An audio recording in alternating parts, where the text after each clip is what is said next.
Bonjour et bienvenue dans mes carnets sonores. Je m'appelle Chloé et je vous emmène dans ma vie paysanne et créative.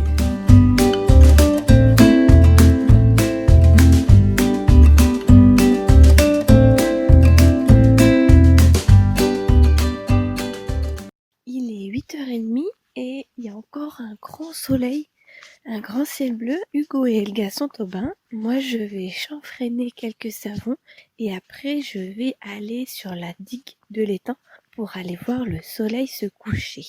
Alors, on est arrivé à l'atelier. Donc, j'ai fait ce savon hier et c'est un savon avec du lait de brebis. Alors, je vais vous donner la recette. Enfin, pas vraiment la recette parce que c'est un savon qui fait un peu plus de 3 kilos. 3 kilos 3. Faudra que je vous la mette sur le blog, mais pour 1 kilo. Comme ça, c'est des quantités assez raisonnables pour tester, c'est pas mal. D'ailleurs, il faudrait peut-être que je les mette plutôt à 500 grammes parce que pour tester, c'est bien suffisant. Il y a pas mal de recettes de savon sur mon blog et il y a tous les pourcentages. Donc, si vous voulez refaire cette recette avec le poids que vous souhaitez pour votre moule, enfin, c'est possible. Donc, dans cette recette, il y a de l'huile d'amande douce, de l'huile de noix de coco, de l'huile d'olive, de l'huile de ricin et du lait de brebis pour dissoudre ma soude. Voilà. Donc là, je les ai fait hier matin. Oui, c'est ça. Je les ai coupés tout à l'heure. Et puis là, ils ont bien séché. Je vais les chanfreiner. Donc c'est arrondir un peu les angles pour que ce soit agréable dans la main. Donc ils ont pris une jolie couleur crème. C'est assez sympa. Ils ont l'air assez durs. Et puis j'essaie un nouveau format en fait. Je l'ai fait un tout petit peu plus large, moins haut. J'aime bien la prise en main de ce format. J'en faisais des un peu grands que j'aimais bien aussi. Je trouvais ça joli, mais du coup ils étaient moins larges. Et là je préfère. C'est plus agréable. Donc on va chanfreiner ça. J'ai deux outils en fait. J'ai un éplucheur à patates normal et puis j'ai un outil spécial pour chanfreiner les savons. Donc si vous faites un petit peu des savons et que vous cherchez du matériel, j'ai trouvé sur Instagram une entreprise en France, dans le sud je crois, qui s'appelle Bulle et Maille.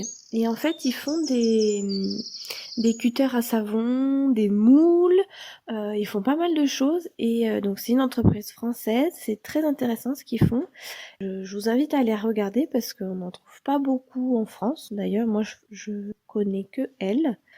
Et voilà. Allez, on va chanfreiner tout ça. Donc c'est assez facile, je prends le savon et puis je chanfreine les 4 longs côtés en faisant 2 passages pour que ce soit bien arrondi et puis le dessous aussi en faisant qu'un seul passage. Donc moi je suis assez maniaque du savon. Euh, J'aime bien qu'il ait un joli rendu. Donc c'est pour ça que je chanfreine en fait. C'est pas du tout indispensable, hein. Vraiment c'est que esthétique. Et j'aime bien que mes savons soient le plus lisse possible. Donc là c'est un savon que j'ai fait dans un moule que j'avais jamais utilisé, que j'avais 2 ans je crois. Et j'ai enfin trouvé la formule pour la formule mathématique. Alors moi je suis pas très très forte en maths, mais pour, suivant une taille de moule, en fait, trouver la quantité de savon, de pâte à savon à faire. Donc en fait, de manière assez idiote, quand j'achetais un moule, donc au départ mais j'en ai fait des très grands, enfin des trop grands d'ailleurs, en bois, et c'est des moules qu'il faut chemiser en fait, parce que le savon, pour démouler le savon. Et puis j'ai été voir sur plusieurs sites et notamment j'ai trouvé des moules très très intéressants sur MRK Tools. Donc c'est un monsieur qui est russe je crois. Je suis pas sûre, faudra que je vous mette le lien. Et il fait des moules ou il est allemand, enfin je sais plus, bref. Il fait des moules en plastique en fait et ils sont super bien parce qu'ils sont très faciles à monter, ils se lavent très bien, le démoulage est vraiment super et en fait c'est des moules qui sont fins, ils font 5 cm de large sur 45 cm de long et ils font 11 cm de hauteur. Et au début, je sais pas pourquoi, je voulais remplir ces moules, quoi. Et je faisais donc des savons de 2 kilos, je crois, donc pour que le moule soit plein. Et puis, je sais plus quand, une idée de génie m'est venue, c'est que je ne suis pas obligée de mettre de la pâte et savon jusqu'en haut du moule. Du coup, c'est pour ça que j'ai décidé de faire des savons un petit peu plus bas, moins haut disons, mais plus épais. Donc avant, ils faisaient 2 centimètres et demi d'épaisseur. Maintenant, ils en font 3. Avant, ils faisaient plutôt 9 centimètres de haut. Maintenant, ils en font 7. Enfin voilà. Et c'est vraiment, je crois que j'ai trouvé le format que j'aimais bien. Dans la main et tout, c'est très agréable, ça tient bien dans la main, la forme est assez bien. Donc là, le moule que j'ai utilisé pour faire ce savon, c'est un moule qui est en bois et il a un moule à l'intérieur en silicone. Donc le démoulage est très facile et les moules en bois plus le silicone, j'ai l'impression que ça permet une phase de gel plus complète en fait. Le silicone et l'épaisseur de bois retient bien la chaleur. Du coup, tout votre savon passe par une phase de gel. Enfin, je trouve ça agréable parce que donc pareil, c'est esthétique, mais j'aime pas trop voir les marques plus foncées au milieu et claires sur les bords. Donc ça n'a aucune incidence sur le savon. Vous pouvez très bien l'utiliser si vous faites du savon et que l'intérieur, le cœur du savon est plus foncé que les bords. C'est pas du tout grave, c'est qu'il y a une phase de gel partielle et voilà, ça fait cette décoloration. C'est juste esthétique quoi, ça n'enlève rien au savon. Et en fait, c'est vrai que ces moules, ils maintiennent bien la chaleur. Donc moi, je couvre jamais mes savons parce que je fais quand même des savons au lait là dernièrement et même sans lait. Je pense que ça monterait trop en température et ça ferait des petites craquelures sur le haut du savon, voire des mini-volcans. Donc moi je couvre jamais. J'ai jamais eu de soucis avec les petites traces blanches sur le haut du savon. Donc voilà, on a nos 30 petits savons qui sont chanfreinés. Donc ces savons, je vais les laisser sécher pendant environ un mois minimum. Et après, je leur mettrai une petite étiquette et puis ça partira dans la famille, les amis et puis à la ferme. Voilà.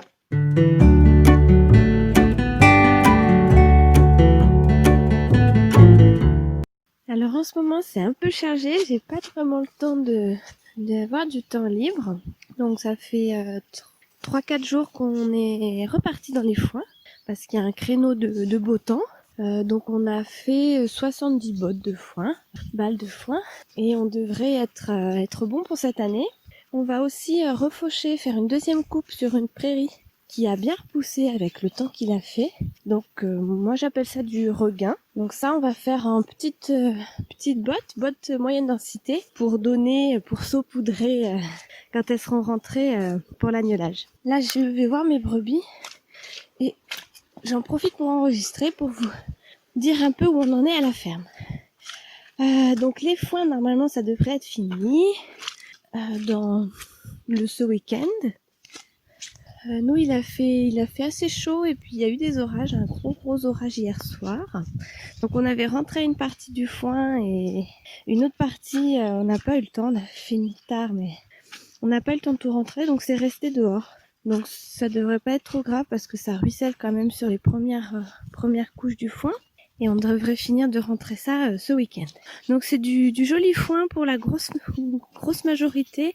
Et puis après il y a un petit champ qu'on a fait, disons pour un voisin. Là il est un petit peu moins beau, c'est beaucoup d'aquilés. Salut les cocottes, Lopi stop. Et là il fait grand beau. Donc je vais voir mes brebis et puis on est vendredi matin. Donc après on va aller récolter pour la vente à la ferme de samedi matin. Donc au maraîchage en ce moment c'est aussi pas mal chargé. On passe beaucoup de temps au désherbage, des betteraves, des oignons, des carottes. Mais on est assez content de la saison, le champ est très beau cette année. On est bien à jour, donc c'est chouette.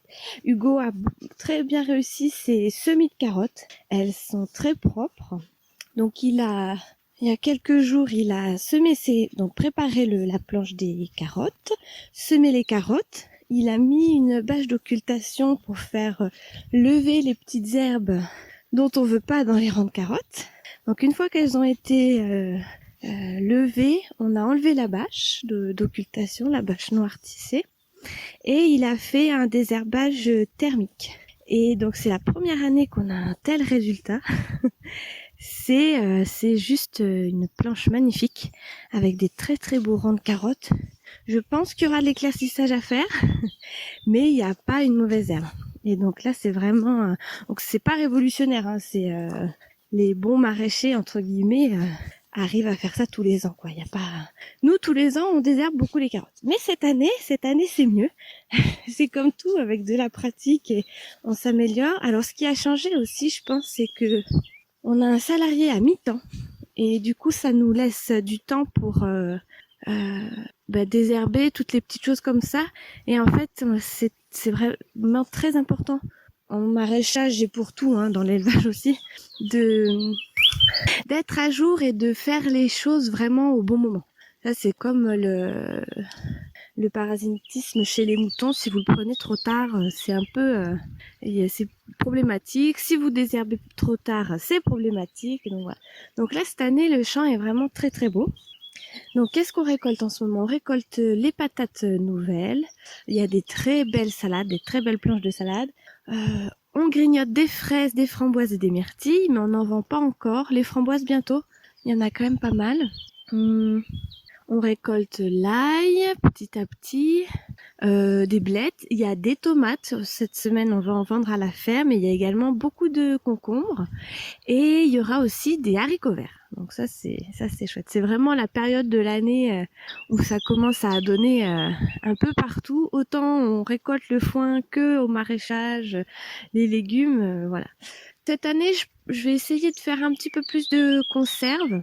J'aimerais bien mettre du maïs doux en conserve aussi, parce que j'aime beaucoup le maïs tout au long de l'année pour les salades ou sur les pizzas. Donc les pieds sont bien partis dans la serre et à l'extérieur. Donc on va essayer de faire ça. De la confiture de framboise aussi. Qu'est-ce qu'on peut faire d'autre? Des bocaux de haricots, mais ça c'est tous les ans, je le dis, et puis tous les ans c'est vrai que ça se vend très très bien, quoi. Donc on n'a pas vraiment de surplus. Voilà. Si, bien sûr, la sauce tomate. Je vais essayer de faire du sauce tomate coulis de tomate cette année. Donc j'ai commandé une épineuse. Donc je vais essayer ça cette année pour les coulis et les confitures, on va voir. Et voilà.